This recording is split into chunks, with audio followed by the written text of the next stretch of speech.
네, 안녕하세요. 에너지 안보, 탈탄소화, 요즘에 또 AI 데이터 센터 전력 수요까지 폭증하면서 우라늄이 다시 정말 뜨거워지고 있습니다. 이게 우리에게 또 당신에게 어떤 의미가 있을까요? 오늘은 이 유레니엄 에너지 콥, 줄여서 UEC라고 하죠. 이 회사랑 전반적인 우라늄 시장 동향을 담은 자료들을 가지고 왔습니다. 핵심만 빠르게 짚어드릴게요. 네, 안녕하세요. 이 자료들 보니까 UEC라는 회사 그리고 우라늄 시장 자체에 대해서 정말 흥미로운 내용들이 많더라고요. 그럼 어디부터 볼까요? UEC부터 시작해 볼까요? 분석가들 평가가 꽤 좋던데요. 맞아요. 보니까 BMO나 캐너코드 제누이티 같은 데서 시장 수익률 상회 아니면 투기적 매수 이런 등급을 주고 목표 주가도 꽤 높게 잡았더라고요. 이렇게 주목받는 이유가 뭘까요? 뭔가 특별한 게 있나요? 네, 아무래도 UEC가 미국 내에서 우라늄 생산을 이끌 잠재력이 있다 이렇게 보는 것 같아요. 특히 그 허브일 스포크 모델이라고 하죠.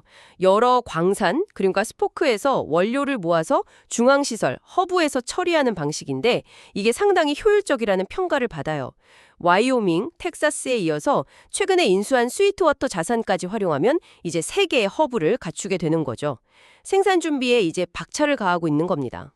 생산 준비. 그럼 비용 쪽은 좀 어떤가요? 생산 시작하면 좀 달라질까요? 네, 그게 중요하죠. 지금 당장은 비용이 좀 높은 편에 속하긴 해요. 사사분이라고 하니까요. 근데 이게 생산이 본격화되면 상당히 낮아질 걸로 보고 있습니다. BMO 같은 경우는 2027년까지 AISC, 그러니까 총 유지 비용이죠. 이게 현재의 거의 절반 수준까지 떨어질 수 있다. 이렇게 예측하더라고요. 와, 절반이요? ASC가 아까 말씀하신 우라늄 1파운드 생산하고 유지하는 데 드는 총비용, 맞죠? 네, 맞습니다. 이게 낮을수록 당연히 수익성이 좋아지는 거니까요. 또 최근에 인수한 스위트와터 자산 얘기도 좀 해야 하는데요. 맞아요. 그거 굉장히 싸게 샀다고 들었어요. 네, 파운드당 인수가가 1달러 정도니까 업계 평균이랑 비교하면 거의 5분의 1 수준이죠.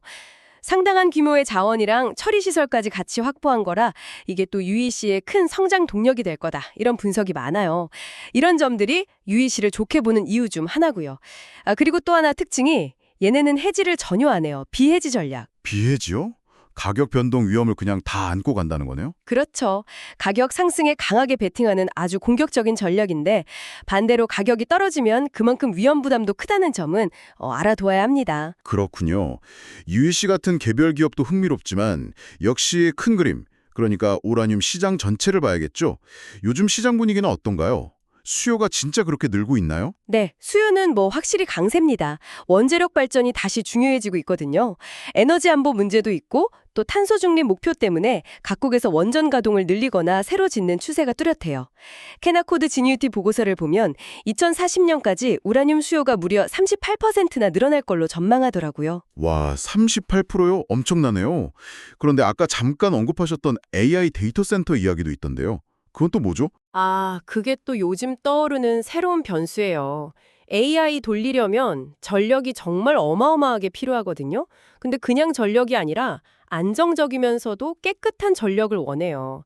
그래서 구글이나 마이크로소프트 같은 빅테크 기업들이 원자력 발전에 관심을 갖기 시작했고, 심지어 직접 구매 계약까지 맺고 있어요. 이건 정말 큰 변화죠. 이야, 빅테크까지 가세한다니 그럼 장기적으로 보면요? 장기적으로는 그 차세대 소형 원자로 SMR이라고 하죠. 여기에 필요한 고순도 전웅축 우라늄, 헬륨 수요도 상당히 커질 걸로 보고 있습니다. 2035년까지 SMR 관련 수요만 해도 꽤 될 거예요. 수요는 정말 탄탄해 보이는데 반대로 공급은 좀 불안하다 이런 얘기도 계속 나오잖아요. 네, 맞아요. 그게 지금 시장의 핵심 문제라고 할 수 있습니다. 단기적으로 공급 부족이 예상돼요. 주요 생산국인 카자흐스탄이 최근 생산 목표를 줄였고요. 이게 시장에 좀 충격을 줬죠. 그리고 새 광산을 개발하는 건 아시다시피 허가 문제, 자금 조달, 숙련 인력 부족 이런 것 때문에 시간이 정말 오래 걸리고 쉽지가 않아요. 특히 그 HLU 같은 경우는 러시아 의존도가 높았다고 하던데 이것도 문제겠네요. 네, 심각한 문제죠. 미국이 러시아산 농축 우라늄 수입을 금지하는 법안을 통과시키면서 서방 국가들이 자체적으로 HLU 공급망을 확보하는 게 정말 시급한 과제가 됐습니다. 수요는 늘고 공급은 부족하고 그럼 당연히 가격이 오를 수밖에 없는 구조 같은데요. 요즘 가격 움직임이 좀 어떤가요? 금융 투자자들 영향도 크다고 하던데요. 네, 그렇죠. 최근 현물 가격이 다시 좀 오르는 모습을 보였는데 여기에는 SPUT 같은 우라늄 실물 투자 펀드의 매수세 영향이 커요. SPUT는 실제 사용 목적이 아니라 투자 목적으로 우라늄을 사서 그냥 묶어두는 거니까 시장에 풀리는 물량이 줄어들면서 가격 상승 압력으로 작용할 수 있거든요. SPUT 분석에 따르면 단기적으로 현물 가격이 79달러에서 84달러 선까지도 갈 수 있다 이런 얘기도 나오고요. 아, 그런 금융적인 요인도 크군요. 네. 다만 아직 발전사 같은 실제 수요자들이 맺는 장기 계약 시장은 상대적으로 좀 조용한 편이에요. 그래서 앞으로 이 장기 계약 시장이 얼마나 활성화될지가 가격의 방향성을 결정하는 데 중요할 것 같습니다. 그렇군요. 그럼 오늘 내용을 좀 정리해보면 UEC는 미국 내 생산 재개를 앞두고 허브앤스포크 모델과 비해지 전략으로 성장 가능성을 주목받고 있고 시장 전체적으로는 원자력 부활에 AI라는 새로운 수요까지 더해졌는데 공급은 여러 제약 때문에 타이트한 상황이다. 이렇게 요약할 수 있겠네요. 네, 정확하게 짚어주셨습니다. 이런 정보들이 앞으로 에너지 시장 또 관련 기업들의 움직임을 이해하시는데 중요한 단서가 될 겁니다. 듣고 계신 당신의 지식 기반을 넓히는데 조금이나마 도움이 되었으면 좋겠네요. 네, 마지막으로 저희가 한 가지 더 생각해 볼 점을 던져드리고 싶습니다. 새 우라늄 광산을 개발하는 게 이렇게 어렵고 시간이 오래 걸린다면요.